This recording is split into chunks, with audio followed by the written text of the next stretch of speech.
السلام علیکم ورحمۃ اللہ وبرکاتہ مغفرتہ نحمدہ و نصلی علی رسولہ الکریم اما بعد فاعوذ باللہ من الشیطان الرجیم بسم اللہ الرحمن الرحیم رب اشرح لی صدری ویسر لی امری واحلل عقدۃ من لسانی یفقہوا قولی واجعل لی وزیرا من اہلی واجعل لی وزیرا من اہلی واجعل لی وزیرا من اہلی ربی زدنی علما ربی زدنی علما ربی زدنی علما۔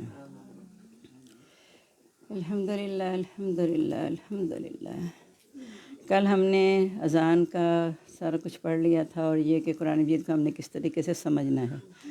اب ایک بات ابھی میرے ذہن میں ہے کہ ماشاءاللہ سب فجر کی نماز پڑھ کے آئے ہو، ٹھیک ہے، اور اس میں اللہ کی تعریف تسبیح بیان کر کے آئے ہیں، اور پھر قرآن الفجر کا نام مشہود ہے، فجر کا قرآن گواہی دیا گیا ہے، یعنی اللہ کے ہاں کیسے فجر کی نماز کی تلاوت بھی اور اس کے بعد بھی اگر ہم قرآن مجید پڑھتے ہیں وہ اس لیے گواہی دیا گیا ہے کہ فجر اور عصر کے وقت فرشتوں کی ڈیوٹی تبدیل ہوتی ہے۔ جب فجر کے وقت فرشتے عصر والے شام والے واپس جاتے ہیں تو اللہ تعالیٰ پوچھتا ہے میرے بندوں کو کس سال میں پایا؟ وہ کہیں گے اللہ تعالیٰ وہ نماز پڑھ رہے تھے، نہیں جب عصر والے جاتے ہیں نا تو وہ جا کے کہتے ہیں نماز کی تیاری کر رہے تھے، اور جب فجر والے آتے ہیں اور وہ عصر کے وقت جاتے ہیں تو وہ کہتے ہیں ہم جب گئے تھے وہ نماز پڑھ رہے تھے اور عصر کی تیاری کر رہے تھے، یعنی اس طرح ڈیوٹی بدلتی ہے کہ وہ فجر کی تیاری کر رہے تھے وہ عصر کی۔ تو قرآن الفجر کا نام مشہور ہے، فجر کا قرآن گواہی دیا گیا ہے۔ اسی لیے میں اللہ کرے موسم میرے حق میں جاتا رہے ساتھ ساتھ ہی، تو ہم یہی ٹائم رکھیں کہ زندگی رہی تو، کیونکہ صرف اس لیے میں نے فجر کا ٹائم رکھا اسی وجہ سے ہے کہ جب میں نے ایک دم سے ذہن میں کافی دیر سے یہی شروع میں ہی قرآن الفجر کا آنا مشہور ہے، تو میں نے کہا اللہ تعالیٰ کے فرشتے جب حاضر ہوتے ہیں جا کے گواہی دیں گے کہ ہم نے اس سال میں پایا۔ تو آپ نے جب ثنا پڑھی اس میں اللہ کی پاکی بیان کی، جب سورۃ فاتحہ پڑھی اللہ نے سکھائی کہ اس کے بغیر نماز ہی نہیں ہے۔ اس کی وجہ یہ ہے کہ سورۃ فاتحہ میں اللہ تعالیٰ کی تعریف بھی ہے، شکر بھی ہے، اور اس کی صفات بنیادی صفات کا بیان ہے اس میں، اور پھر اس کے بعد ہم یہ تعریف کرنے کے بعد پھر اللہ تعالیٰ سے مدد مانگتے ہیں، اور مدد کیا مانگتے ہیں کہ ہمیں سیدھا راستہ دکھا دیں۔ چونکہ ہم نے اب سیدھا راستہ مانگا ہوا ہے تو انشاءاللہ ہم نے اس لحاظ سے اس پہ غور کرنا ہے کہ ہم نے اس کی طرف آنا ہے کہ صراط مستقیم پہ ہم نے انشاءاللہ قائم رہنا ہے۔ تو نماز کی یعنی اہمیت اب آپ سب کو پتہ ہے، وہ جہاں انشاءاللہ نماز کا ذکر آئے گا تھوڑی تھوڑی حدیثیں ساتھ ساتھ بیان کرتی رہوں گی، لیکن آج ہم الحمدللہ سورۃ فاتحہ شروع کرتے ہیں۔ اعوذ باللہ من الشیطان الرجیم۔ یہ جو ہے میں شیطان مردود سے، رجیم ہوتا ہے جس کو سنسار مار کے سنسار کر دیا گیا، پتھر مار مار کے سنسار کیا گیا ہے، تو اس شیطان سے اللہ تعالیٰ میں تیری پناہ میں آتی ہوں، کیونکہ اس نے تیرے سامنے تکبر کیا، اس کی بنا پہ اس پر لعنت بھیجی گئی اور وہ تب سے میرا دشمن ہے، اس لیے اللہ تعالیٰ میں آپ کی پناہ میں آتی ہوں اس سے۔ اور میں نے آپ کو یہ بھی بتایا تھا کہ اللہ تعالیٰ نے ہمیں حکم دیا ہے فَإِذَا قَرَأْتَ الْقُرْآنَ فَاسْتَعِذْ بِاللَّهِ، جب تو قرآن مجید پڑھنے لگے اللہ کی پناہ مانگ لیا کر، سوچ کے پڑھا کریں اعوذ باللہ من الشیطان الرجیم۔ پھر انشاءاللہ یہ قرآن مجید اگر آپ سادے ترجمے سے پڑھیں گی سنیں گی تو اندر اترے گا، سادی تلاوت بھی اترے گی اندر آپ کی، کیونکہ پہلا نبی صلی اللہ علیہ وسلم کا فریضہ ہے قرآن مجید کی تلاوت کرنا، پھر ساتھ ہی کہا کہ انہیں پاک صاف کریں، تو یعنی تلاوت جو ہے نا وہ نفس کو پاک کرتی ہے، پھر وہ اندر اترنا شروع ہو جاتا ہے، ورنہ تو قرآن مجید حلق تک رہتا ہے نیچے نہیں جاتا۔ تو قرآن مجید پھر ایسا پڑھنا اس کا ثواب ہے، الف لام میم 3 حروف ہیں، اس پہ 30 نیکیاں ملتی ہیں صرف پڑھنے پہ، تو جب سمجھ کے پڑھیں گے تو بتائیں کیا ہوگا۔ وہ اس لیے 30 ہر حرف پہ 10 نیکیاں ہیں کہ اللہ تعالیٰ چاہتا ہے کہ کسی طرح میرے بندے بخشے جائیں اور یہ جہنم میں نہ جائیں، یہ جنت کے حل ہو جائیں، اس لیے ایسے ہے۔ اور پھر کہ چونکہ وہ میرا دشمن ہے، اسے پتہ ہے کہ اس انسان نے اس سے ہدایت حاصل کرنی ہے، تو جب ہم اس کے لیے بیٹھتے ہیں تو وسوسے ڈالتا ہے، وہ ذہن کو گھما دیتا ہے۔ اگرچہ ہم پڑھ لیتے ہیں قرآن، لیکن کئی دفعہ نماز کے دوران، قرآن تو ویسے چلو پڑھ رہے ہیں نا، نماز میں تو ہم نے یکسو ہو رہے ہیں، اس میں بھی ہماری خیالات کو نہ بھٹکاتا رہتا ہے۔ اور سب سے بھاری چیز شیطان پہ اذان ہے، جب اذان ہوتی ہے اسے برداشت ہوتی ہے وہ بھاگ جاتا ہے، اذان مکمل ہوتی ہے پھر آ جاتا ہے، پھر اقامت کھڑی ہوتی ہے پھر بھاگتا ہے، پھر دوبارہ جب نماز شروع کرتا ہے بندہ تو پھر آ کے وسوسے ڈالتا ہے۔ اس لیے ہم بس اوقات بھول جاتے ہیں کہ یہ صورت پڑھی تھی، کتنی رکعتیں ہوئی ہیں، پتہ نہیں یہ پڑھا کہ نہیں پڑھا۔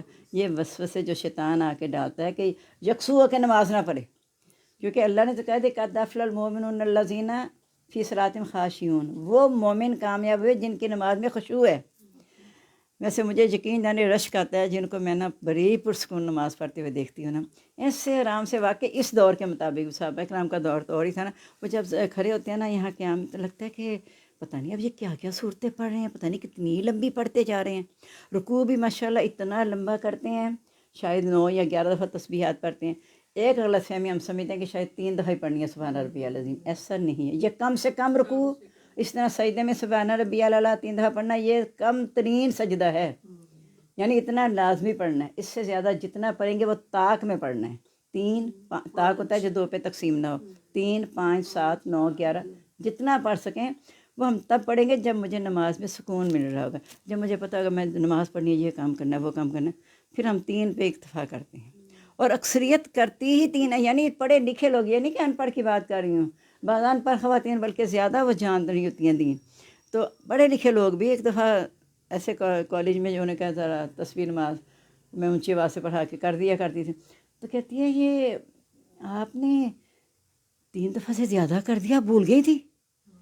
پھر میں نے انہیں جب بتایا کہ نہیں اس طرح، کہتی ہیں اچھا اسی لیے بعض لوگوں کا رکوع لمبا ہوتا ہے، سجدہ لمبا ہوتا ہے، تو چھوٹی سی بات بھی نا آگے پہنچا دینی چاہیے، نہیں پتہ ہوتا بندوں کو، مجھے کافی دیر تک نہیں پتا تھا، یہ پتا 3 دفعہ ہی پڑھنی ہے، نمازوں میں لکھا یہی ہے 3 دفعہ سبحان ربی العظیم، سجدے میں 3 دفعہ سبحان ربی الاعلیٰ۔ مجھے نہیں پتا تھا کل واللہ کے علاوہ بھی ہاں اب دیکھا، ہاں بہت کو نہیں پتا، اب جب پتہ چلا نا تو ویسے بھولتا بھی نہیں بندہ، پتہ چل جاتا ہے کہ پہلی رکعت میں پڑھ چکی ہے، اس میں یہ سورت پڑھی ہے، ہاں اللہ تعالیٰ کافی دیر ہی میں بس ہاں اللہ تعالیٰ اس پہ قائم رکھے۔ ایک صحابی تھے وہ ہر نماز میں نا سورۃ اخلاص یہ ضرور پڑھتے تھے، تو لوگوں نے پوچھ ہی لیا کہ یا رسول اللہ علیہ وسلم یہ ضرور پڑھتے ہیں، انہوں نے کہا کیوں ایسا پڑھتے ہو، یعنی ساتھ اور سورت بھی ملاتا تھا، اس نے کہا اس کے بغیر مجھے سکون نہیں آتا، میں پہلی رکعت میں ضرور پڑھتی ہوں، مجھے اس کے بغیر سکون مجھے بھی کیونکہ وہ توحید کی ہے نا بنیادی چیز، تو اس لیے نماز کی اہمیت کو میں نے جاننا ہے کہ جب سورۃ فاتحہ پڑھتی ہوں تو پہلے اعوذ پڑھنا ہے، کہ جب قرآن کی وہیں سے شروع ہوتا ہے نا، ورنہ تو پہلے ثنا ہم پڑھتے ہیں، اس سے پہلے ہم اعوذ نہیں پڑھتے، یہاں اعوذ پڑھتے ہیں، پھر اس کے بعد قل هو اللہ کے بعد صرف بسم اللہ اس سے پہلے اس لیے پڑھتے ہیں یا سورت سے پہلے کہ ہم نے اعوذ پڑھ لی ہوئی ہے سورۃ فاتحہ سے پہلے، جب قرآن شروع کرنا ہے تب آپ نے پڑھنا ہے۔ اسی طرح نماز میں کہیں وسوسے آتے ہیں، خیالات بہت بکھر جاتے ہیں نا، اس وقت وہیں پہ جس حرکت میں ہیں اعوذ باللہ پڑھ لیں، پھر اس کے بعد یہاں اپنی نماز جاری کر لیں، تو شیطان انشاءاللہ، لیکن اگر شروع میں ہوش و حواس سے ہم اپنے آپ کو قائم دائم رکھ کے کہ میں اللہ کے آگے ہوں، تو پھر ایک رکعت تک تو برا رہ جاتا ہے اثر، دوسری رکعت میں اثر ختم بھی ہونا شروع ہو جاتا ہے، تو اللہ تعالیٰ ہمیں بس ہم کوشش کرتے جائیں گے تو انشاءاللہ نماز میں خشوع آئے گا۔ اللہ تعالیٰ دیکھیں کہتے ہیں مجھ سے دعا مانگو میں جواب دوں گا، اللہ تعالیٰ کہہ رہے ہیں میں جواب دوں گا، مانگنے میں کوتاہی نہیں کرنی، اور یہ شک نہیں کرنا کہ قبول ہوگی کہ نہیں ہوگی، اللہ نے جب کہہ دیا میں قبول کروں گا تو دعا قبول ہوتی ہے۔ اس کی 3 صورتیں ہیں، وہ کئی دفعہ آپ کو میں نے بتایا، یا تو وہ چیز فوراً ہو جاتی ہے، یا کوئی آنے والی بلا ٹل جاتی ہے، یا اللہ تعالیٰ آخرت کے لیے جمع کر لیتے ہیں، تو اللہ تعالیٰ میں قبول کرتا ضرور ہوں، ضائع نہیں جاتی۔ تو اعوذ اس لیے پڑھنا ہے کہ شیطان یہیں پہ آ کے ڈاکہ ڈالتا ہے، ہمیشہ ڈاکو کہاں جاتا ہے جہاں اسے دولت نظر آتی ہے، اب اسے پتہ ہے کہ مسلمان کی دولت یہاں پہ ہے، اس لیے وہ ڈاکے ڈالتا ہے، یعنی پڑھنے نہیں دیتا، خیالات کو بکھیر دیتا ہے، تو ہم نے پڑھنا ہے اعوذ باللہ السمیع العلیم، ساتھ یہ پڑھ کے کہہ لے من الشیطان الرجیم تو اور بھی بہتر ہے، اعوذ باللہ السمیع العلیم من الشیطان الرجیم، پھر اس کے بعد ہے بسم اللہ الرحمن الرحیم، اللہ کے نام کے ساتھ شروع جو بڑا مہربان رحم کرنے والا ہے۔ یہ بسم اللہ جو ہے نا یہ سورۃ فاتحہ کا حصہ ہے، باقی صورتوں سے پہلے بسم اللہ جو ہے نا وہ ان صورتوں کا حصہ نہیں ہے، یہ بسم اللہ ملا کے 7 آیتیں بنتی ہیں، 7 آیتیں بسم اللہ کو ملا کے بنتی ہیں، اس لیے جب کہتے ہیں نا صبح 41 دفعہ پڑھ لیں، 41 دفعہ سورۃ فاتحہ، تو بسم اللہ ہر دفعہ پڑھیں، اس لیے کہ اس کا حصہ ہے وہ، تو یہ ذہن میں رکھیے گا۔ تو اللہ کے نام کے ساتھ شروع اس لیے کرنا ہے کہ اللہ تعالیٰ نے ہر صورت سے پہلے بھی بسم اللہ لکھی ہے، اور پہلی جو آیت نازل ہوئی تھی اقرأ بسم ربک الذی خلق، اپنے رب کے نام کے ساتھ پڑھ جس نے پیدا کیا، تو رب کا نام یہی ہے کہ بسم اللہ الرحمن الرحیم، اور اللہ کا ذاتی نام بھی اس میں آ گیا اللہ، اور الرحمن الرحیم جو بنیادی صفات ہیں وہ بھی اس میں اللہ تعالیٰ کی آ گئی ہیں۔ پھر ہم کہتے ہیں الحمدللہ رب العالمین، سب تعریفیں اللہ تعالیٰ کے لیے جو سب جہانوں کی تربیت کرنے والا، پالنے والا ہے۔ سب جہان سے مراد ہے جو ویسے جہان ہے عالم ارواح کے، یہاں کے، پھر اگلے اس کے برزخ کے، پھر آگے کے، سب کا اللہ ہی مالک ہے۔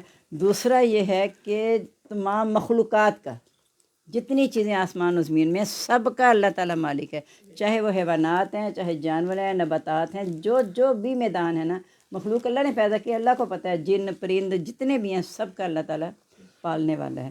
وہاں اللہ نے فرق نہیں کیا کہ میں مسلمانوں کا رب ہوں، اللہ تعالیٰ عالمین کا رب ہے، سب کو بے حساب اللہ تعالیٰ عطا کر رہے ہیں۔ اور بلکہ آپ آگے پڑھتے جائیں گے جب پتہ چلے گا کافروں کو اللہ نے بہت نوازا۔ کیوں؟ اس لیے کہ اگر وہ کوئی نیک کام کرتے ہیں نا، اگر کوئی نیک کام کرتے ہیں ان کا اللہ پہ یقین نہیں ہوتا، لیکن اللہ نے کوشش ضائع نہیں کرنی نا، وہ دنیا کے لیے کرتے ہیں، دنیا میں اللہ انہیں بدلہ دیے جا رہا ہے۔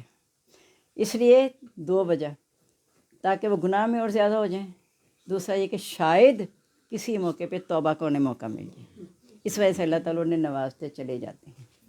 تو سب تعریف اللہ کے لیے جو جہان والوں کا رب ہے۔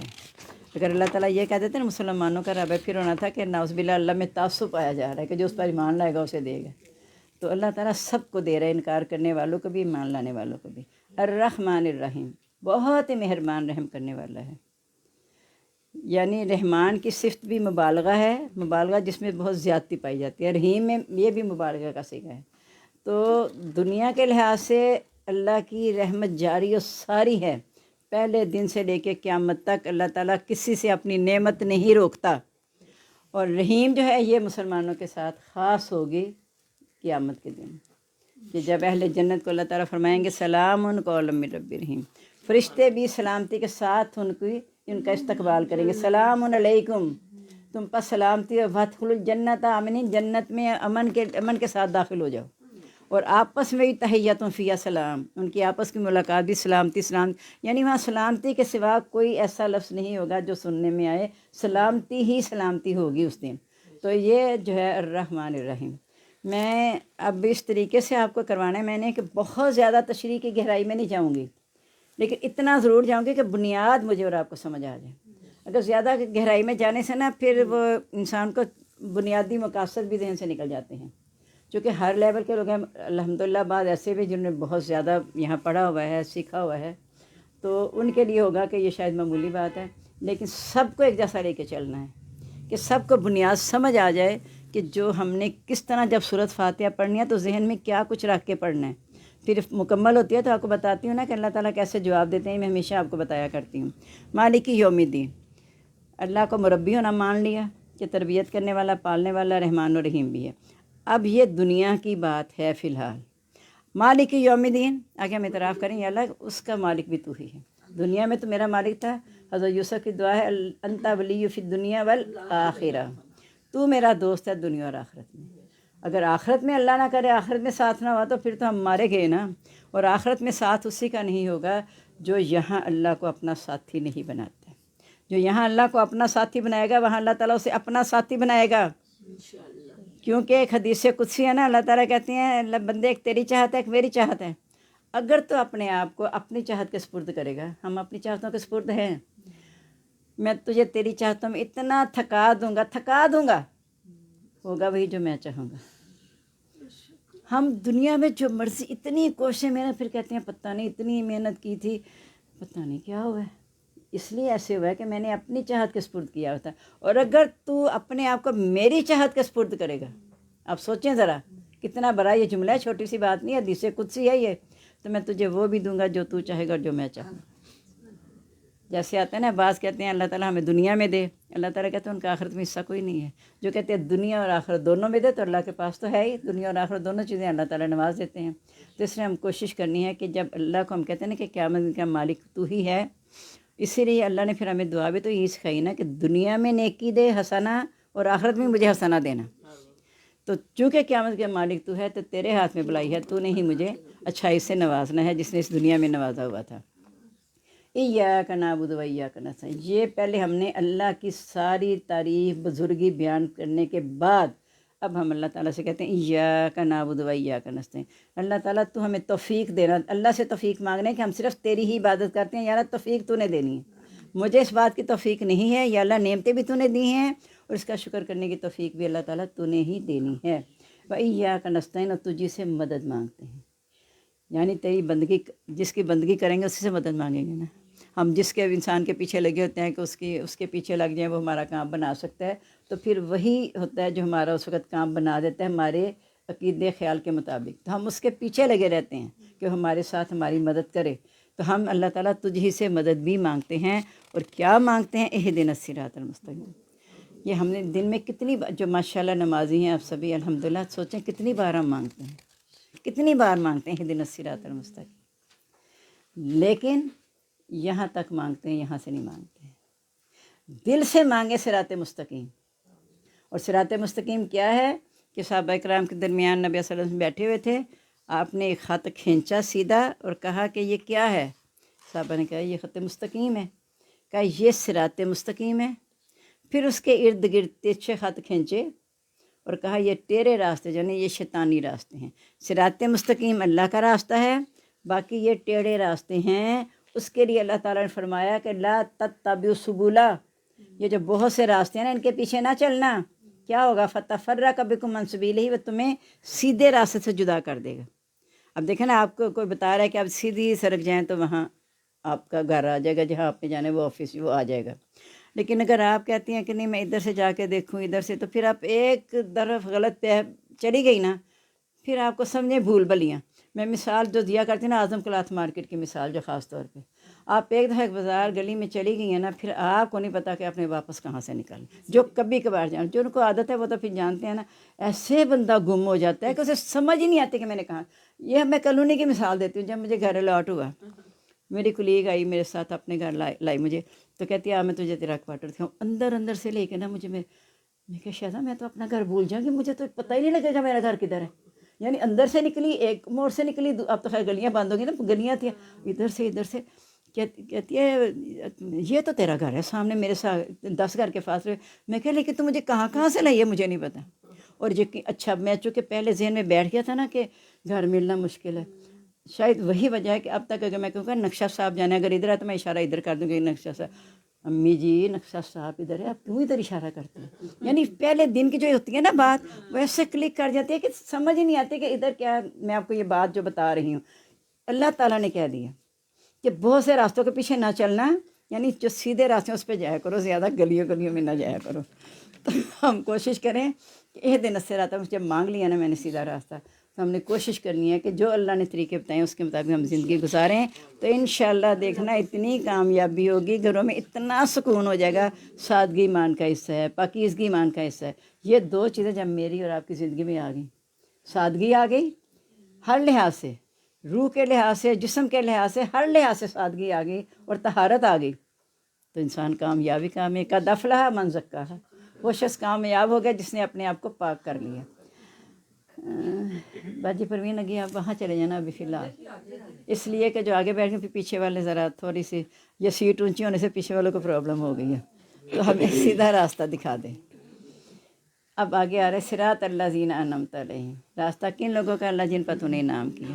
سارے صحابہ کرام پہ انعام ہوئے سب سے زیادہ، انہی میں نبی بھی ہیں، صدیقین بھی ہیں، نبی تو خیر آ رہے ہیں حضرت آدم سے، صدیقین، صالحین، شہداء، وہ سب انہی لوگوں میں سے ہیں جن پر اللہ نے انعام کیا ہے۔ تو ہم اللہ تعالیٰ سے وہ راستہ مانگتے ہیں، غیر المغضوب علیہم ولا الضالین، ان کا نہیں جن پر غضب ہوا، اور نہ ہی وہ لوگ جو گمراہ ہوئے۔ یہ یہودی اور عیسائی ہیں، جن پر غضب ہوا وہ یہودی ہیں، جو گمراہ ہوئے راستے سے بھٹک گئے وہ جو ہیں عیسائیوں کی طرف اشارہ ہے کہ اللہ ہمیں ان کے راستے پہ نہ چلانا، کیونکہ اللہ تعالیٰ نے بھی کہا نا کہ تم ایسا کرو گے کہ تم انہی کے طریقوں کو اپنانا شروع کر دو گے، یعنی آگاہ کیا کہ ایسا نہ کرنا۔ اور اب ہم اپنے معاشرے کا دیکھ لیں کہ ہم نے بہت سی تہذیب، اپنے رہنے سہنے کے کچھ طریقے، آپس میں ملاقات کے طریقے ان کے اختیار کر لیے ہیں، اپنے قیمتی شعار چھوڑ دیے ہم نے۔ ہمارا ہر شعار بہت قیمتی ہے، سونا یہ بھی اللہ کی ایک نعمت ہے، اس پہ جو دعا سکھا دی وہ بڑی قیمتی ہے، لیکن جب میں دھیان سے پڑھوں گی نا وہ، تو اللہ تعالیٰ میں مرنے لگی ہوں۔ تو جیسے کہا نا اپنی ہر نماز کو سمجھو کہ آخری نماز ہے، ہر گھڑی سمجھو میری آخری گھڑی ہے۔ تو جب سونے لگے ہیں تو یہ سوچ کے کہ پتہ نہیں میں صبح اٹھنا ہے کہ نہیں اٹھنا، پھر انسان ذرا ڈر کے سوئے گا، کچھ اللہ کے اذکار کر کے سوئے گا۔ لیکن اگر وہ ایسے بے فکر ہو کے سو کہ بس رات مل گئی جی میں سو گئی، رات کیوں ملی ہے؟ اس لیے ملی ہے کہ تم اس میں سکون حاصل کرو، یہ اللہ کی بہت بڑی مہربانی ہے، بہت بڑا احسان ہے۔ اگر رات کا سکون نہ ہو، جو لوگوں نے خود کھو دیا نا، اب اس گھروں میں بے چینی یہی ہے، سب سے بڑی بے چینی یہی ہے کہ ہم نے اوقات بدل لی ہیں، اللہ کے بتائے ہوئے اوقات کو ہم نے تبدیل کر دیا ہے، اسی وجہ سے ہمارے گھروں میں بے چینی زیادہ ہے۔ اللہ کا شکر ہے جو ماں باپ اس اسٹیج پہ ہیں کہ 50 سے ابو ہو چکے ہوئے ہیں، وہ اپنے حد تک تو سکون میں ہیں، لیکن گھر کے طور طریقوں سے بے سکون ہیں۔ ان کے اپنے اندر سکون ہے، وہ رات کو سو جاتے ہیں جلدی، پھر اٹھتے ہیں، تہجد کو بھی اٹھتے ہیں الحمدللہ، لیکن اگلی نسلوں میں پتہ نہیں تہجد میں کون اٹھا کرے گا، واللہ عالم۔ جو فجر کے لیے نہیں اٹھتے تو تہجد کے لیے کون، وہ انہوں نے تہجد تک تو ویسے ہی جاگنا ہے، لیکن انہیں یہ نہیں پتہ ہوگا کہ جب ہم جاگ رہے ہیں چلے تہجد سے فائدہ اٹھا لیں۔ تو یہ جو چیزیں ہیں نا، ہم نے ان کا راستہ اختیار کریں جن پر اللہ کا انعام ہوا ہے۔ جب مانگ رہے ہیں تو ہم نے راستہ بھی تو ان کا دیکھنا ہے نا، کہ ان کا راستہ کون سا تھا، صراط مستقیم تھا۔ اتنے جو مسلمان شروع میں ایمان لے، پہلے کافروں کے بہت بڑے سردار تھے نا، تو جب اسلام لے انہیں حقیقت پتہ چل گئی تو پھر وہ اس میں اتنے ہی جوش سے داخل ہوئے، جتنے وہ اسلام کے خلاف تھے اتنے ہی ان کے ساتھی بن گئے۔ کہ یہ ایک شخص ایسا، اس نے ایک دفعہ کے نبی صلی اللہ علیہ وسلم نے کہا، جب کچھ عادات دیکھی، کہا یا رسول اللہ صلی اللہ علیہ وسلم آج سے پہلے آپ میرے لیے سب سے زیادہ مبغوض ترین، یعنی جس میں نفرت کرتا تھا وہ تھے، اور آج آپ وہ ہیں کہ میں سب سے زیادہ محبت آپ سے کرنے والا ہوں۔ یہ کیا چیز تھی؟ یہ شخصیت پرستی نہیں تھی اصل میں، شخصیت پرستی نبی صلی اللہ علیہ وسلم میں سب خوبیاں ان میں جمع تھیں، آپ نے کردار کے ذریعے ثابت کیا۔ جب کہ اللہ تعالیٰ، جب اللہ بھی کہہ رہا ہے اللہ تعالیٰ تمہاری صورتیں اور رنگ نہیں دیکھتا، دل اور اعمال دیکھتا ہے، تو اللہ تعالیٰ کو اس کی پرواہ نہیں ہے، نہ اللہ تعالیٰ مقدار دیکھتا ہے کاموں کی کہ کتنا بڑا اس نے کام کیا ہے، نہ اللہ تعالیٰ صورتیں دیکھتے ہیں، نہ رنگ دیکھتے ہیں۔ اللہ تعالیٰ دیکھتے ہیں اس نے کس نیت سے کیا اور کتنا کیا، یہ اللہ کے اختیار میں ہے کہ کتنا بڑھا چڑھا کے اس کا اجر دے دے۔ نیت کتنی تھی اس پہ اللہ تعالیٰ انحصار ہے۔ اور یہودیوں کا نہ دکھانا نہ گمراہوں کا۔ تو ہم نے جو تہذیب ان کی اپنائی ہوئی نا، لباس کے لحاظ سے، گفتگو کے لحاظ سے، شروع پیدا ہوتے بچہ تھوڑا سا بولنا شروع ہوتا ہے، دیکھو بائے بائے بائے، ہیلو، یہ کیا ایسے ایسے کرتے ہیں، اللہ جانتا ہے یہ ہم کیوں سکھاتے ہیں۔ میرے دین نے تو مجھے یہ نہیں بتایا نا، سب سے پہلے جب بچہ بولنے لگے تو اللہ سکھاؤ۔ اور میں نے پہلے ہی بتایا، میں نے بہت دفعہ نوٹ کیا، جب بچہ پیدا ہوتے روتا ہے نا تو رونے میں آواز اللہ کی آتی ہے۔ وہ شاید وہ سوچتا ہے کہ ایک میں پرسکون جگہ پہ تھا، اللہ نے ایک فطری رکھی ہے نا، اب تو دنیا میں گیا ہے تو تجھے مشقت کے لیے پیدا کر دیا گیا ہے، تو سوچتا ہے اچھا اب دنیا میں جا کے سارے مقابلے کرنے ہیں، اس وجہ سے وہ روتا ہے۔ حالانکہ دیکھا جائے جب وہ ایک بند اندھیروں سے باہر آیا ہے تو رونے کے بجائے خوش ہونا چاہیے نا۔ ایک جیسے وہ اللہ کی طرف سے ہے، وہ قید میں نہیں تھا، اللہ سے سارا کچھ کھلا پلا رہے تھے، لیکن اگر ہم ظاہری طور پہ سوچیں تو ایک قید سے باہر آیا تو کیوں رو رہا ہے؟ اور جب یہاں سے جا رہا ہے، اگر تو وہ اللہ کی فرما برداری میں گیا ہے، وہ پرسکون جا رہا ہے، لوگ رو رہے ہیں، اور یہاں جب پیدا ہوتا ہے تو وہ روتا ہے، لوگ ہنس رہے ہیں، لوگ خوش ہو رہے ہیں کہ ہمارا ساتھی آ گیا ہے۔ اللہ تعالیٰ میں نیکی کا ساتھی بنایا ہر ایک کو۔ اب اس کی حدیث کا جو آپ سن لیں، جب ہم سورۃ فاتحہ پڑھتے ہیں، ترجمہ چونکہ آپ نے اپنے سن لیا، اب آپ کو سب سمجھ آ جائے گی۔ الحمد رب العالمین جب میں کہتی ہوں نا، اللہ تعالیٰ فرماتے ہیں حمدنی عبدی، میرے بندے نے میرا شکر ادا کیا۔ اللہ تعالیٰ جواب دیتے ہیں۔ آپ اپنے اندر یہ دہراتی رہا کریں، انشاءاللہ ہم سب کی نماز بہتر ہو جائے گی، اللہ تعالیٰ میری بھی نماز کو بہت بہتر کر دے۔ لیکن جب ہم پڑھنا شروع کرتے ہیں، بے شک کہہ دیتے ہیں الحمدللہ رب العالمین، لیکن ہم وقفہ نہیں کرتے کہ اللہ کا جواب سے، ساتھ ہی کہتے ہیں الرحمن الرحیم مالک یوم الدین، اللہ کا جواب بھی تو سنیں، لیکن ہم اللہ کا جواب نہیں سنتے۔ حمدنی عبدی اللہ نے کہا ہے۔ اب دیکھیں نا، جب آپ ادھر توجہ کرتی ہیں، جیسے کل موبائل میں نے کہا دیکھو میری توجہ بٹ گئی، تو جب میں کہہ رہی ہوں الحمد للہ رب العالمین تو میری توجہ ہونی چاہیے اس پہ کہ اللہ تعالیٰ کہہ رہے ہیں حمدنی عبدی، تو میں اسے سنوں، پھر میں کروں الرحمن الرحیم، پھر اللہ تعالیٰ فرماتے ہیں اثنا علیہ عبدی، میرے بندے نے میری خوبی بیان کی کہ میں بہت مہربان رحم کرنے والا ہوں، اثنا علیہ عبدی۔ پھر جب کہتے ہیں مالک یوم الدین، اللہ تعالیٰ فرماتے ہیں میرے بندے نے مجدنی عبدی، بزرگی بیان کی، وتعالی جدو کا، بلند ہے تیری شان، اس سے مجدنی عبدی، میرے بندے نے میری بزرگی بیان کی۔ پھر آگے دیکھیں ایاک نعبد و ایاک نستعین، یہ بڑا ہی درمیان میں ایسا پیارا سا جملہ ہے نا جو مجھے اللہ کے ساتھ جوڑ رہا ہے۔ پہلے تو میں اللہ سے ایسے کہہ رہی ہوں نا، اللہ کی تعریفیں بیان کر رہی ہوں، اب میں کہتی ہوں اللہ تجھ سے عبادت کی توفیق مانگتی ہوں، کیونکہ میں نے تیری عبادت کرتی ہوں میں، اور تجھ سے مدد بھی طلب کرتی ہوں۔ اللہ تعالیٰ فرماتے ہیں ھذا نصف بینی و بین عبدی، یہ میرے اور میرے بندے کے درمیان آدھی آدھی ہے، کہ جب میں تیری عبادت کرتی ہوں اللہ کی، جب مدد مانگتی ہوں وہ میری ہو گئی۔ تو اللہ تعالیٰ کہتے ہیں میرے اس کے درمیان آدیا دے. پھر جب میں کہتی ہوں صراط الذین انعمت علیہم غیر المغضوب علیہم ولا الضالین، تو اللہ تعالیٰ فرماتے ہیں میں نے بندے کو دے دیا جو اس نے مانگا تھا. اور آخر میں آمین. اللہ تعالیٰ ایسا ہی.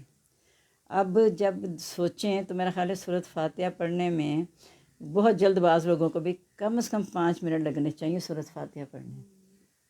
لیکن اگر ہم ایک رکعت میں 1 منٹ لگاتے ہیں تو ہم بڑا سمجھتے ہیں آج میں نے بڑے سکون سے ایک رکعت میں پورا 1 منٹ لگ گئے، ورنہ 2 رکعتیں 1 منٹ میں ختم. تو کوشش کریں کہ نماز میں ٹھہراؤ پیدا کر لیں.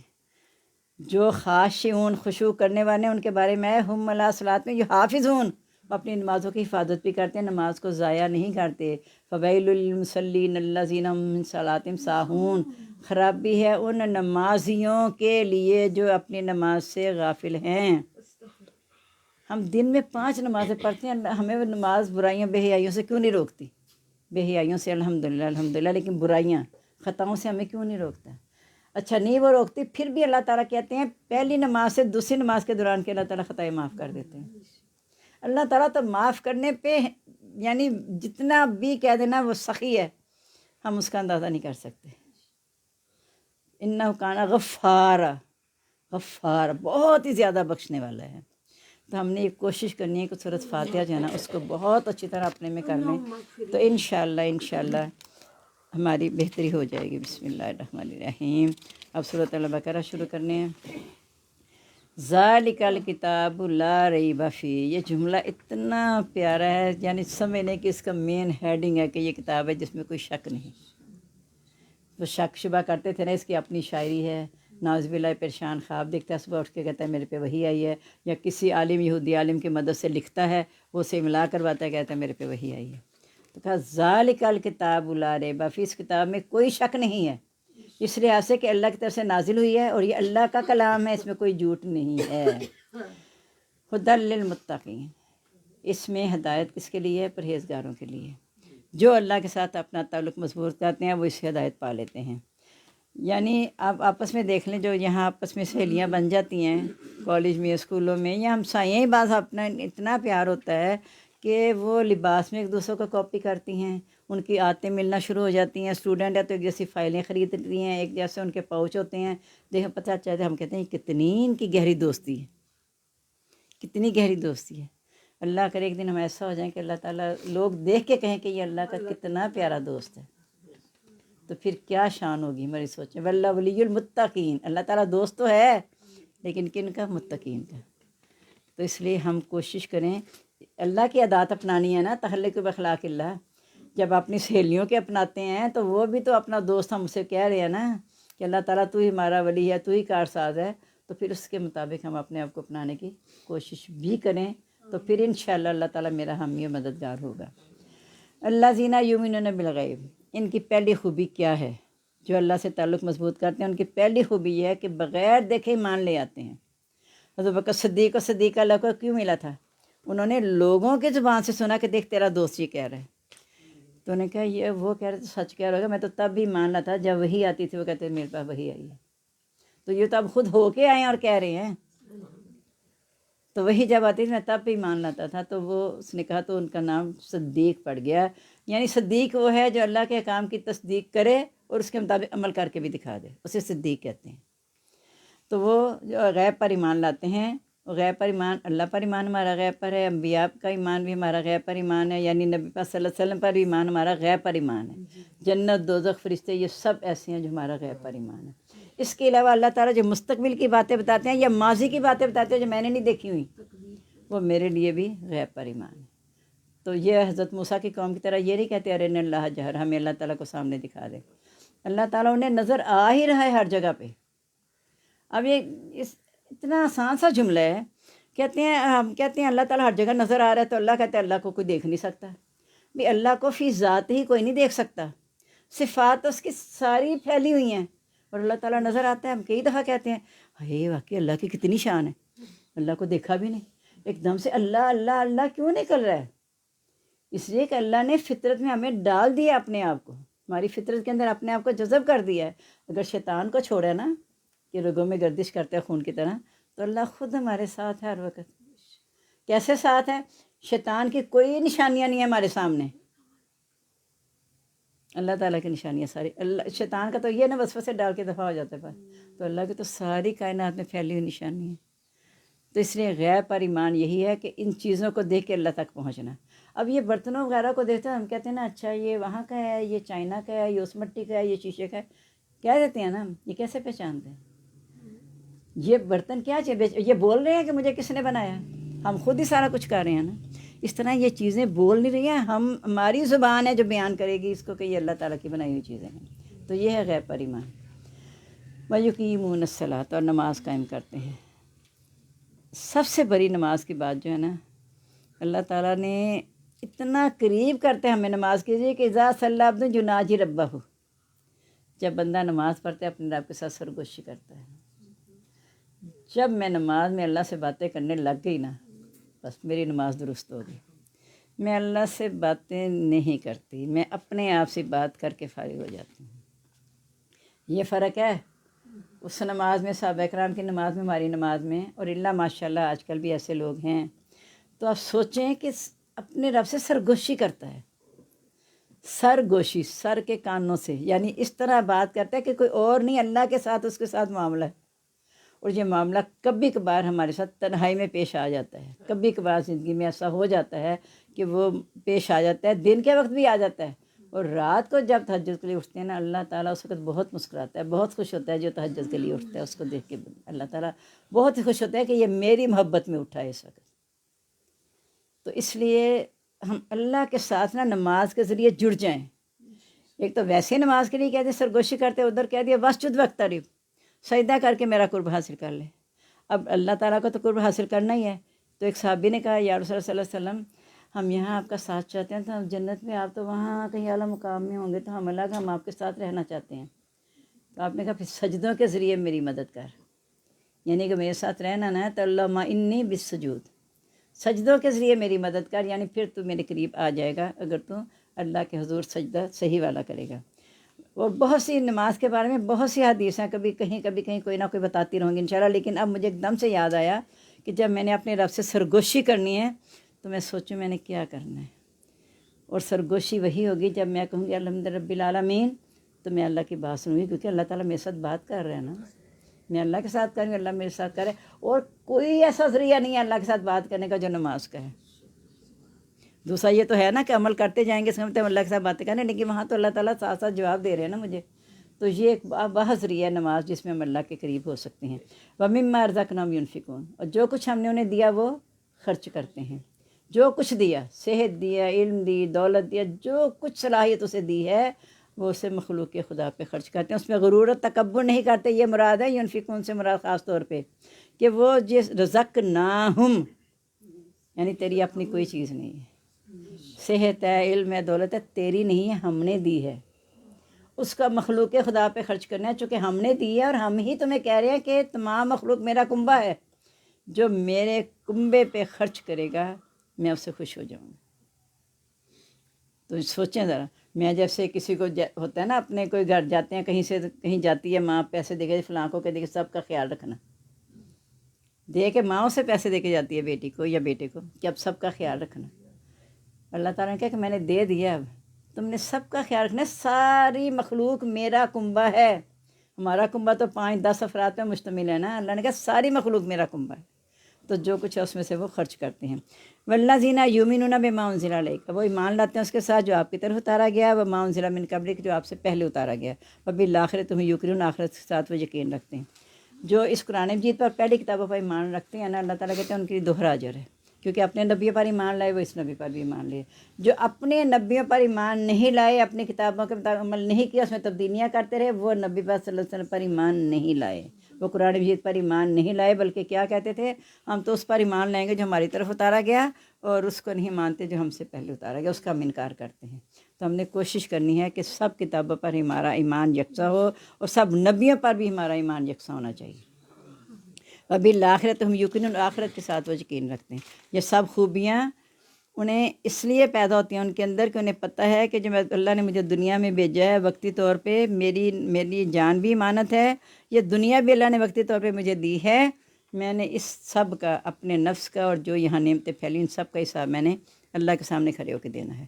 تو جب آخرت پر یقین ہوگا میرا اور آپ کا، تو انشاءاللہ یعنی پہلے غیب پر ایمان اور آخر میں آخرت پر ایمان، باقی ساری خوبیاں اس کے درمیان میں ہیں۔ جب میرا اللہ پر ایمان آ گیا تو میرے میں یہ خوبیاں خود بخود ہی پیدا ہو جائیں گی۔ اولئک علی ھدی من ربہم، ایسے لوگ اپنے رب کی طرف سے ہدایت پر ہیں، واولئک هم المفلحون، ایسے لوگ وہ کامیاب ہونے والے ہیں۔ یعنی اہدنا الصراط المستقیم کا جواب یہاں آ کے مکمل ہو رہا ہے کہ میں نے کتاب دے دیا جس سے متقین فائدہ اٹھائیں گے، اور یہ خوبیاں ان میں ہوں گی تو یہ اپنے رب کی ہدایت پر ہوں گے اور وہی کامیاب ہونے والے ہیں۔ فلاح ایسی کامیابی ہے جس کو زوال نہیں ہے، یہ یاد رکھنا۔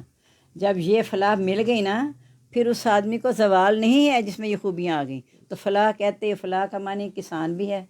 کسان جب اچھے بیج بوئے گا تو اچھی فصل پا لے گا، وقت پہ بوئے گا وقت پہ فصل ملے گی، وقت گزرنے کے بعد بیج بوئے گا فصل نہیں آئے گی، یعنی مرنے کے بعد وہ سوچے اللہ تعالیٰ واپس لوٹا دے، پھر نہیں۔ جب وقت ہے فصل بیج بونے کا، کرنے کا، وہ اسی وقت میں کرنا ہے۔ جب سانس بند ہو گیا، پھر جتنے مرضی کہتے ہیں اللہ تعالیٰ میں نے صدقہ خیرات کا بیج بو لیتا تو میں نیک ہو جاتا۔ تو یہیں پہ ہم نے بیج بونا ہے، اس کے بعد تاکہ ہمیں آخرت میں اس کا اجر مل جائے۔ ان الذین کفروا سواء علیہم، بے شک وہ جنہوں نے کفر کیا برابر ہے ان پر، انذرتہم، یا تو انہیں ڈرائے، ام لم تنذرہم لا یؤمنون، یا تو انہیں نہ ڈرائے وہ ایمان نہیں لائیں گے۔ اب کافر بھی کسان کے لیے، کافر کا لفظ بھی ہے، فلاح کا لفظ کسان کے لیے آتا ہے، کافر بھی کسان کو کہتے ہیں۔ کافر ہے جو پردہ ڈال دے، کسی چیز پہ پردہ ڈال دے، چونکہ کسان بیج کو چھپا دیتا ہے، اس لیے اسے کافر کہتے ہیں۔ کافر جو اللہ کی ذات کا انکار کرتا ہے، وہ اللہ کی ذات پر پردہ ڈال دیتا ہے، اس لیے اسے کافر کہتے ہیں۔ اپنے معبودوں کو اوپر لا کے پھیلاتے ہیں اور اللہ کی ذات پہ پردہ ڈال دیتے ہیں، جیسے کہا کہ وَاتَّخَذْتُمُوهُ وَرَاءَ ظُهُورِهِمْ، انہوں نے اللہ کو اپنی پشتوں کے پیچھے پھینک دیا۔ حضرت لوط کو جب قوم نے کہا تھا کہ اگر تیری یہ نہ ہوتی قوم تیرے ساتھ تو پھر ہم تیرے ساتھ کیا کچھ کرتے، دیکھ تو ذرا۔ تو انہوں نے کہا تھا اَرَحَتِي أَعَزُّ عَلَيْكُمْ، کیا میرا گروہ تم پر زیادہ غالب ہے من اللہ سے، اور تم اسے اپنے پشتوں کے پیچھے پھینک رہے ہو، یعنی اللہ کا تمہیں خوف ہی نہیں ہے۔ میرے ساتھ تو اللہ ہے، تم میری قوم سے ڈر رہے ہو، میرے ساتھ تو اللہ کا ہے، اللہ زیادہ غالب ہے۔ تو اس لیے ہم نے بھی کوشش کرنی ہے کہ اللہ کو سامنے رکھنا ہے۔ اللہ کے یہ کیا ہے کہ ہاں کام تو اللہ ہی بناتا ہے، میں اصل میں اس مزار پہ اس لیے جاتی ہوں کہ اسے وہاں جا کے کہتی ہوں کہ اللہ سے دعا کریں۔ جو دنیا سے چلا گیا بیچارہ، غور کرنے کی بات ہے، آپ نے اسے نہلایا، آپ نے اسے لے جا کے کندھوں پہ اٹھا کے، وہ بیچارہ کچھ کہہ ہی نہیں سکا آپ کو، آپ نے منو مٹی اوپر ڈال دی، آپ کو کچھ بھی نہیں کہہ سکا، کچھ بھی نہیں کہہ سکا۔ اب آپ اسے جا کے کہیں کہ اللہ سے دعا کر دیں، وہ ہمارے محتاج ہیں جانے والے۔ ربنا اغفر لی ولوالدی والمؤمنین، دنیا میں بھی دعا ہے لیکن آخرت میں جانے کے بعد رب ارحمہما کما ربیانی صغیرا، دنیا کے لیے بھی بعد کے لیے بھی ہے۔ وہ اب ہماری دعاؤں کے محتاج ہیں، اسی لیے تو بعض والدین یا بعض لوگ دیکھیں گے کہ ہمارے درجے بلند ہو گئے ہیں، کہیں گے یا رسول اللہ تعالیٰ جی ہمارے ایسے مال تو نہیں تھے، درجے کیسے بلند ہو گئے؟ اللہ تعالیٰ کہے گا بعد میں جو تو نے نیک اولاد چھوڑی تھی نا، ان کی دعا کی وجہ سے، ان کے عمل صالح کی وجہ سے تیرے درجات بلند ہو گئے۔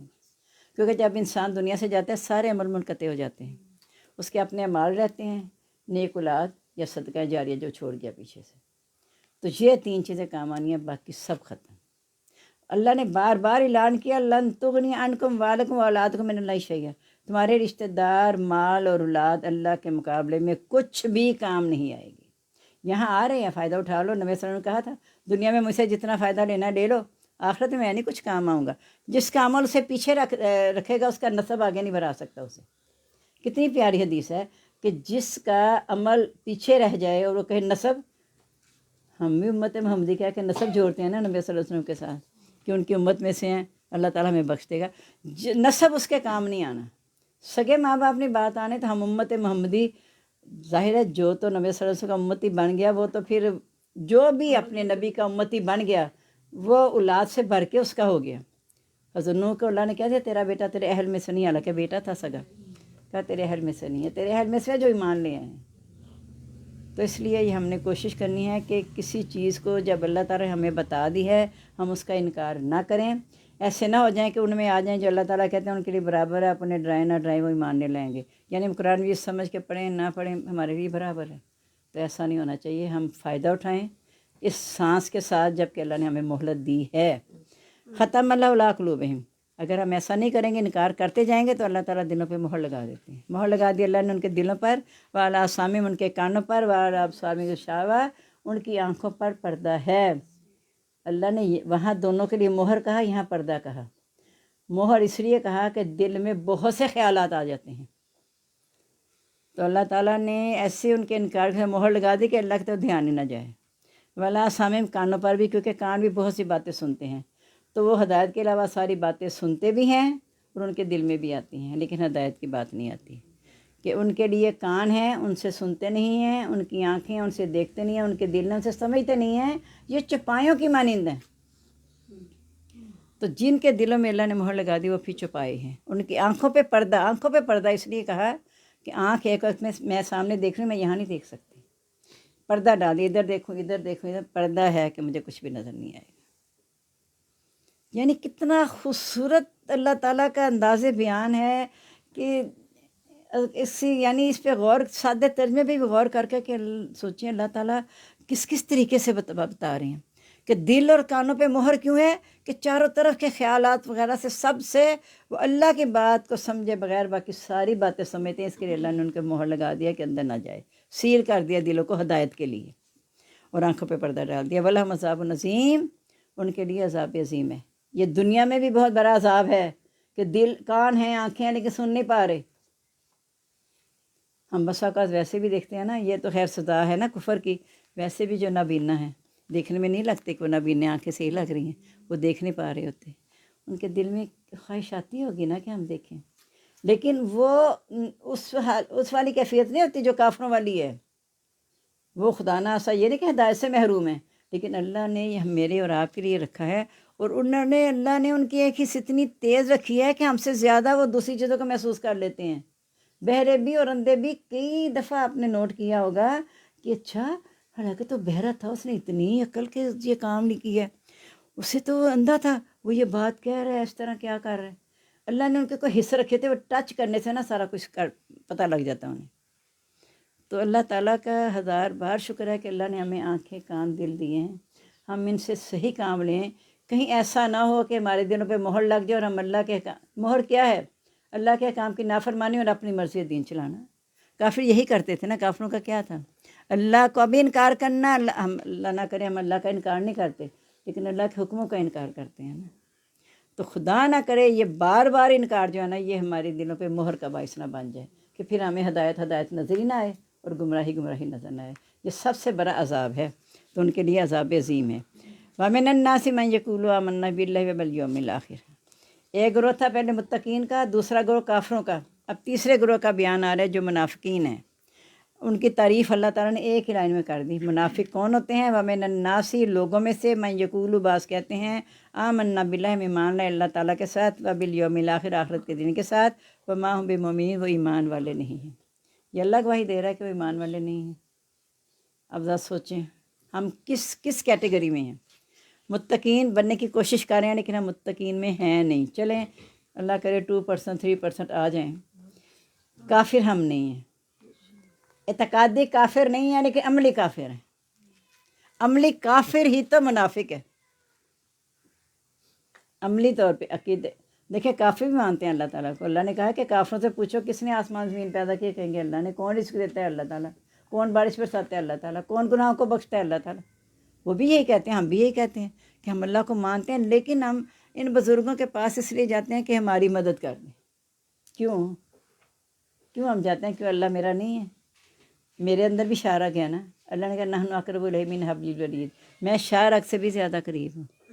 لیکن میں نے کبھی اللہ کو پایا نہیں نا، سوائے اس کے کبھی کیفیت طاری ہو تو لگتا ہے کہ اللہ ہے، ہم اللہ سے مخاطب ہو رہے ہیں، اللہ سے باتیں کر رہے ہیں. جب وہ کیفیت ہوتی بھی ہے نا، کبھی سب کے ساتھ پیش آئی ہوگی، کیا کم عمر کیا بڑی عمر، اس وقت کیا جی چاہ ہوتے ہیں. انسان خود سوچنے لگتا ہے وہ اللہ کے ساتھ جڑ گیا، اور بعد میں جب وہ فارغ ہوتا ہے نا اللہ کے آگے رو کے یا سارا کچھ بیان کرنے کے بعد، ہلکا پھلکا ہو جاتا ہے. انسان ہلکا پھلکا ہو جاتا ہے. پہلے اتنا بھاری ہوتا ہے لیکن وہ پھر ہلکا پھلکا ہو جاتا ہے، کیونکہ جب تعلق اللہ کے ساتھ جڑ جاتا ہے نا تو اللہ تعالیٰ پھر تھام لیتے ہیں. اس سے انسان ہلکا پھلکا ہو جاتا ہے. اور وہ ایمان والے نہیں ہیں.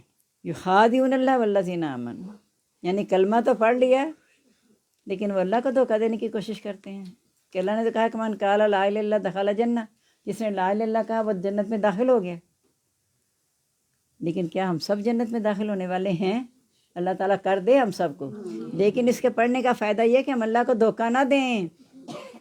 بندوں کو دھوکہ دے سکتے ہیں، بندوں کے سامنے کلمہ بھی پڑھا ہے، اگر لوگ آگے ہیں دیکھ رہے ہیں تو انہیں پتہ ہے یہ تو مسلمان ہے، تو اس کے سامنے نماز بھی پڑھ رہے ہیں، آگے پیچھے نماز ہی نہ پڑھی، تو یہ اللہ کو دھوکہ دے رہے ہیں اور ایمان والوں کو دھوکہ دے رہے ہیں۔ ان کی کیا کیفیت ہے؟ ما یاخذون الا انفسهم، اپنے آپ کو دھوکے میں رکھے ہوئے ہیں۔ ہماری اصلاح کیوں نہیں ہوتی؟ اسے کہ ہم اپنے آپ کو دھوکہ دے رہے ہیں، میں تو مسلمان ہوں، میں نے تو کلمہ پڑھا ہوا ہے۔ مزاروں پہ جانے والوں کو کوسنا اور خود اللہ کے سوا اپنی خواہشات کو مزار بنا لینا۔ مزار یہ صرف قبر تھوڑی ہے، بت پرستی صرف یہ قبر والی بات نہیں ہے، یہ اپنا نفس بھی جو ہے وہ بھی اگر اتنی یہ دولت کے پیچھے لگ گیا، دنیا کے پیچھے لگ گیا، اولاد کو خوش کرنے پیچھے لگ گیا، والدین کو خوش کرنے لگ گیا، بیوی کو خوش کرنے لگ گیا، اس طرح کہ جو اللہ نے نہیں چاہا، تو وہ بات غلط ہے۔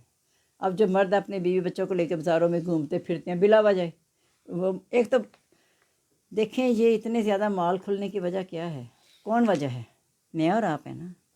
اگر ہم ان مالوں کو پروموٹ نہ کریں تو کیسے نئے مال کھلتے چلے جائیں؟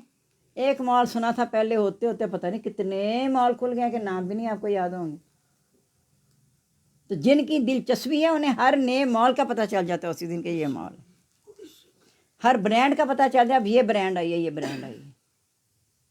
لیکن یہ جو طے شدہ ہے اس میں نہ کوئی نیا آنا ہے، کچھ بھی نہیں ہونا، ایک ہی برانڈ ہے جو نبی پاک صلی اللہ علیہ وسلم کے زمانے سے چلا آ رہا ہے اور میرے پاس اسی طرح حفاظت کے ساتھ آ چکا ہے۔ اس کو نہ زنگ لگنا ہے، نہ اس نے پرانا ہونا ہے، کچھ بھی نہیں ہے، نہ اس کے رنگ پھیکے پڑنے ہیں۔ ہم اپنے رنگ پھیکے کر دیتے ہیں، اس کے رنگ تو اسی طرح باقی صبغۃ اللہ، اللہ تعالیٰ کا رنگ، ومن احسن من اللہ صبغۃ، اللہ سے بڑھ کے کس کا زیادہ اچھا رنگ ہے؟ اور جن کے اوپر اللہ کا رنگ چڑھ جاتا ہے نا، میں نے یقین جانے ادھر عاشق آباد میں بھی ایک عورت تھی، پتہ نہیں اس کو دیکھ کے ایسے لگتا تھا یہ کوئی جنت سے حور آ کے بیٹھی ہوئی ہے۔ وہ طاہرہ وہ بشرا کی ساس اور دوسری کون آئی تھی، پتہ نہیں ان کا نام مجھے اب بھول گیا، وہ ان کی بہن آئی تھی، بشرا کی ساس کی بہن، یقین جانے وہ ایسی پتہ نہیں بیٹھی ایسے لگتی تھی کہ جیسے اوپر سے آئی ہیں۔ اسی طرح یہ جوہر ٹاؤن میں ایک میں شاگرد کے میاں فوت ہوئے، تو میں ان کے پاس تعزیت کے لیے گئی، تو اس کی بیوی ایسے لگ رہی تھی، اس کا میں نے ہاتھ بھی پکڑا، نرم نرم روئی کی طرح، اور شکل بھی اس کی، میں نے کہا یا اللہ یہ باجی فرت آج کیا لگ رہی ہیں ماشاءاللہ اتنا، یعنی وہ، اور 8 دن کے بعد وہ اللہ کو پیاری ہو گئی۔ جب مجھے پتہ چلا میں نے کہا اس دن بھی ایسے لگ رہا تھا کہ اللہ کی محبوب بندی بیٹھی ہوئی ہیں۔ تو اللہ کرے دیکھیں ہم ظاہری دیکھ کے اندازہ کر سکتے ہیں، لیکن ظاہری طور پہ یہ بھی تھا وہ اپنے گھر میں بڑے جذبے سے کلاس کرواتی تھی، انہوں نے غریب بچوں کے لیے گھر میں اسکول کھولا ہوا تھا، اپنے پاس سے کتابیں یونیفارم دیتی تھیں، اور جب ان کا فنکشن سراہنا کرتی تھی مجھے اسپیشل بتاتی تھی باجی آپ نے آ کے ان کو انعامات دینے ہیں۔ تو وہ پتہ نہیں کیا جذبہ جو غریبوں کو بچوں کو پڑھانا کرنا، اس کے اثار یہاں بھی اللہ تعالیٰ ہر دفعہ ہوتا نہیں ہے کہ ضرور ظاہر ہو جائیں، لیکن جو ظاہری طور پہ ظاہر ہو رہے ہیں پھر انسان اس سے سیکھتا ہے کہ یا اللہ مجھے بھی ایسا ہی کر دے کہ میرے لیے ایسی گواہیاں آ جائیں۔ وہ میرے سامنے تو نہیں، انہیں فوت ہوئے بھی فاروق صاحب سے پہلے فوت ہوئی تھی، کافی سال یعنی ہو گئے، لیکن ابھی تک وہ میری نظروں کے سامنے ویسے ہی بیٹھی آ رہی ہیں جیسے وہ، اور وہ تو بہت پہلے کی ملی ہوئی ہیں، جو میں یہ بشرا کی ساس کی بات کر رہی ہوں۔ تو ماشاءاللہ جب اچھا میں نے ویسے پوچھ لیا پھر نا بعض تو بشرا سے، میں نے کہا بشرا یہ ایسے ہی ہیں؟ کہتی ہاں، فضول تو بولتی نہیں ہے، بس آرام سے بات بھی اتنی ملائم کرتی تھیں، کہتے ہیں پھول جھڑنا، واقعی ان کی بات سے پھول جھڑتے تھے جب بات کرتی تھی۔ تو ہم تو اللہ تعالیٰ ہمیں ویسا کر دے، جب ایسے بندوں پہ رشک آتا ہے نا اور خواہش بھی ہوتی ہے تو اللہ تعالیٰ کسی وقت پہ آ کے کر بھی دیں گے انشاءاللہ۔ تو نہیں وہ دھوکہ دیتے، مگر اپنے آپ کو ما یشعرون وہ شعور نہیں رکھتے۔ فی قلوبی مرض، ان کے دلوں میں یہ بیماری ہے۔ ہم نفاق کو سمجھتے نا، نفاق بیماری ہے، فزادہم اللہ مرض، اللہ نے ان کی بیماری بڑھا دی، ولہم عذاب علیم، ان کے لیے عذاب ہے دردناک، بما کانوا یکذبون، اس وجہ سے وہ جھوٹ بولتے تھے۔ اللہ سے تو نہیں چھپا سکے نا، اللہ نے دردناک عذاب دینا ہے اگر وہ جھوٹ بولیں گے۔ کلمہ پڑھ کے بھی دیکھیں اس زمانے میں جو انہوں نے مسجد زرار بنائی تھی، کیوں بنائی تھی؟ اس لیے کہ جس نے کلمہ پڑھ لیا سوال ہی پیدا نہیں تھا کہ نماز نہ پڑھے، منافقوں کو بھی جانا پڑتا تھا نماز میں، یہاں تو مسلمان نہیں جاتے، تو یعنی منافق ہی ہو گئے نا پھر۔ نہیں جاتے مسجدوں میں، وہ انہوں نے اس لیے بنائی تھی نعوذ باللہ کہ مسلمانوں کے خلاف سازشیں کرنے کے لیے، اور کہتے یہ تھے ہم نے اس لیے بنائی ہے کہ لوگوں کو وہ دور پڑتی ہے، یہ قریب ہو جائے گی تو لوگ آ جائیں گے۔ تو اللہ نے وحی کے ذریعے بتا دیا کہ یہ تو اسلام کو نقصان پہنچانے والی مسجد ہے، اس میں کبھی بھی کھڑے نہ ہونا۔ انہوں نے افتتاح کرانا تھا واپسی پہ، نبی صلی اللہ علیہ وسلم سے غزوے سے واپس آتے تھے کہ جب نبی صلی اللہ علیہ وسلم افتتاح کر دیں گے تو ظاہر لوگ آئیں گے۔ تو اللہ نے بر وقت کہہ دیا کہ جس کی بنیاد ہی نقصان پہ رکھی گئی ہے مسلمانوں میں تفریق ڈالنے کے لیے، اس میں کبھی کھڑے نہ ہونا۔ اسی مسجد قباء میں کھڑے ہونا جس کی بنیاد تقویٰ پہ رکھی گئی ہے پہلے دن سے۔ تو ہم ذرا تھوڑا سا غور کر لیں طریقے سے۔ میں نے شاید کل یہی بتائی تھی پہلے کہ 7-8 سال کے بچوں کو، لڑکے بچیوں کو تو نماز پڑھانی ہے، ساتھ لڑکے بھی ساتھ کھڑے ہوں نماز کے لیے، انہیں یہ کہیں ابھی آپ چھوٹے ہیں، اکیلے مسجد تک نہیں جا پا رہے، لیکن 10 سال کے جب ہو جاؤ گے تو آپ کو باجماعت نماز پڑھنا ہے، مسجد میں جانا ہے۔ اور ساتھ ساتھ ان کے باپ کو بھی پابند کریں، اگر وہ نہیں پڑھتے انہیں بتائیں کہ آپ کیوں نقصان کرتے ہیں اپنا، روز 5 وقت نماز میں نقصان کر لیتے ہیں، 26 گنا نقصان کرتے ہیں ہر نماز میں، تو 5 میں سے دیں تو 1.25 لاکھ 1.5 لاکھ پہنچ گیا نا، اتنا نقصان آپ کر لیتے ہیں اپنا۔ تو انہیں اگر آپ طریقے سے، اگر آپ کو صحیح محبت ہے آپس میں میاں بیوی کی، تو میاں بھی یہی چاہے گا کہ بیوی سیدھے راستے پہ چلے، بیوی یہی چاہے کہ میاں سیدھے راستے پہ چلے، اگر سچی محبت ہے۔ اگر یہی ہے کہ چلو کھانا پینا آ رہا ہے، خرچ چل رہا ہے، بس ٹھیک ہے مجھے یہ بھی لا دیں یہ بھی لا دیں، تو صرف یہ مقصد نہیں ہے، یہ خاندان کو مضبوط کرنا ہے۔ نکاح کا رشتہ مضبوطی کے لیے ہے تاکہ تم سکون حاصل کرو، دینی لحاظ سے بھی اور دنیاوی لحاظ سے بھی، اللہ کے حکم کے مطابق۔ وَإِذَا قِيلَ لَهُمْ لَا تُفْسِدُوا فِي الْأَرْضِ، جب انہیں کہا جاتا ہے زمین میں فساد نہ پھیلاؤ، قالوا تو وہ کہتے ہیں اِنَّمَا نَحْنُ مُصْلِحُونَ، بے شک ہم تو اصلاح کرنے والے ہیں، الا خبردار ہو جاؤ، اِنَّمَا هُمُ الْمُفْسِدُونَ، وہ تو فسادی ہی ہیں، وَلَٰكِن لَا يَشْعُرُونَ، وہ شعور نہیں رکھتے۔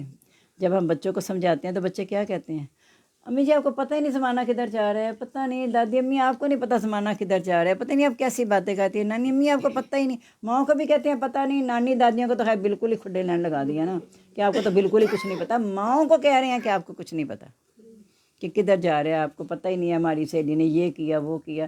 اور دوسری بات، پلیز اپنے بچوں کو موبائل پہ اسٹیٹس لگانے سے سختی سے منع کر دیں۔ عموماً جو جوان نسل ہے کیا اسٹیٹس لگا رہی ہے، فرضی بھی، ایک تو ہوتے ہیں حقیقت والے، فرضی اسٹیٹس، کوئی نہ کوئی خوبصورت سیرگاہ بتا کے ہم وہاں گئے گئے بھی نہیں ہوتے، خوابیں بھی نہیں دیکھی ہوتی، لیکن اسٹیٹس لگانے میں بڑے ماہر ہیں۔ اس سے کیا ہو رہا ہے، برائی پھیل رہی ہے نا، برائی پھیلتی جا رہی ہے۔ جو بیچارے نہیں بھی کچھ کر پا رہے نا، وہ بھی پھر دیکھا دیکھی کہتے ہیں کہ ہم بھی ایسا کر لیں۔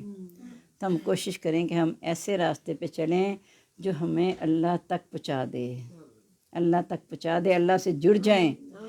اور جب کہا جاتا ہے زمین فساد نہ پھیلاؤ، کہتے ہیں ہم تو اصلاح کر رہے ہیں، معاشرے کے ساتھ چلیں گے، آپ معاشرے کے ساتھ نہیں چلیں گے تو آپ پیچھے رہ جائیں گی، ہم تو اصلاح کے لیے سارا کچھ کر رہے ہیں کہ دنیا کے ساتھ چل رہے ہیں۔ ہم نے کلمہ بھی پڑھا، ہم نمازیں بھی تو پڑھتے ہیں نا، اور جو قرآن کے لیے کہہ دو آپ پڑھ رہے ہیں نا قرآن ٹھیک ہے، دعا کے لیے بس کہے نا خود اپنی دعا کرو، آپ نماز بھی پڑھ رہی ہیں، دعا بھی بس کافی ہے ہمارے لیے۔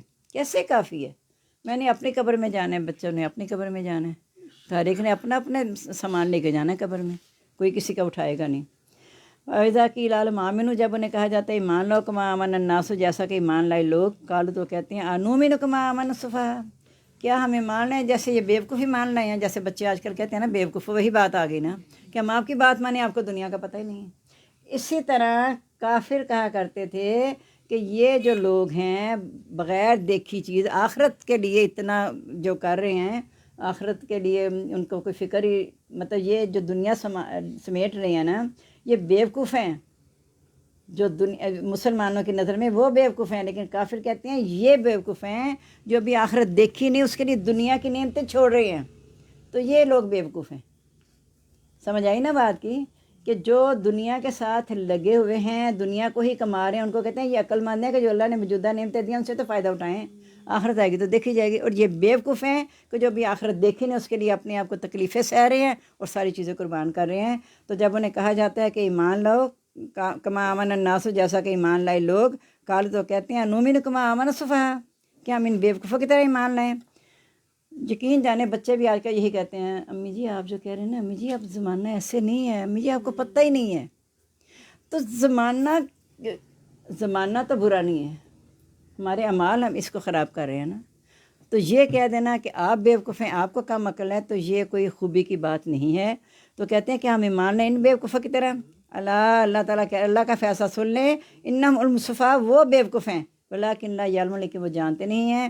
وَإِذَا لَقُوا الَّذِينَ آمَنُوا جب ملتے ہیں ان لوگوں سے جو ایمان لائے، قالوا وہ کہتے ہیں آمنا ہم ایمان لائے، وَإِذَا خَلَوْا إِلَىٰ شَيَاطِینِهِمْ جب اپنے سرداروں کے پاس الگ ہوتے ہیں، قالوا کہتے ہیں اِنَّا مَعَکُم بے شک ہم تمہارے ساتھ ہیں، اِنَّمَا نَحْنُ مُسْتَہْزِئُونَ بے شک ہم تو مذاق کرنے والے ہیں۔ اللہ یستہزئ بہم اللہ تعالیٰ مذاق کرتے ہیں ان کے ساتھ۔ کیسے مذاق کرتے ہیں؟ وَیَمُدُّہُم فِی طُغْیَانِہِمْ یَعْمَہُونَ ان کی سرکشی میں بھٹکتے ہوئے چھوڑ دیا، یعنی وہ اللہ کو دھوکہ دیتے ہیں۔ اللہ تعالیٰ ان کے ساتھ ایسا کر رہا ہے کہ ان کو کلیئر ہی نہیں کر رہا ہے کہ تم مومنوں کے ساتھ ہو کہ تم کافروں کے ساتھ ہو۔ خود ہی ایک جگہ آتے ہیں مذبذبین بین ذالک، اس کے درمیان ڈاواں ڈول، انہیں سمجھ نہیں آتی ہم مسلمان ہیں یا ہم کافروں کے ساتھ ہیں، انہیں خود نہیں سمجھ آتی۔ تو یہی اللہ تعالیٰ ان کے سامنے سب سے بڑا دھوکہ یہی ہے۔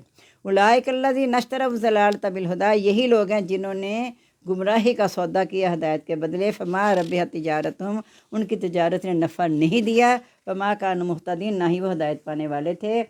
اب آگے ان کی مثالیں بیان دی کی جا رہی ہیں، یہ دونوں مثالیں پڑھ کے انشاءاللہ ہم مکمل کرتے ہیں۔ مثلاً کا مثل الذی استوقد نارا ان کی مثال اس شخص کی طرح ہے جس نے آگ جلائی، فلما ضاءت ما حولہ جب ماحول روشن ہو گیا، ذاہب اللہ بنورہم وترکہم فی ظلمات لا یبصرون اللہ تعالیٰ ان کا نور لے گیا، ان کو اندھیروں میں چھوڑ دیا، وہ نہیں دیکھ سکتے۔ اندھیرے جو ہیں گمراہی ہے، روشنی جو ہے وہ ہدایت ہے۔